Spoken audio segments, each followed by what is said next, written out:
Од 23 контролирани возила во гостиварско кај 6 се откриени вградени фолии. 4 биле со истечена регистрација, а во 5 случаи возилата ги управувале лица без положен возачки испит.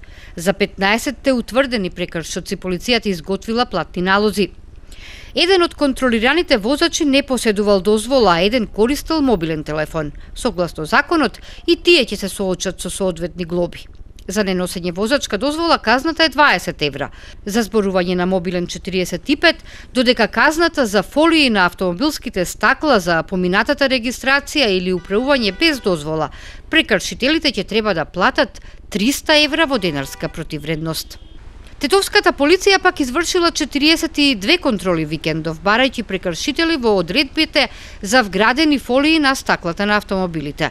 Во 16 случаи откриени се неатестирани фолии. Во акцијата е утврдено и дека 3 лица управувале без возачка дозвола, 2 биле паркирани во зона на крстосница, едно возило било со истечена регистрација, а еден возач не почитувал наредба на полициски службеник. За прекршителите изготвени се 23 платни налози, додека 3 возачи кои биле без дозвола исклучени се од сообраќај.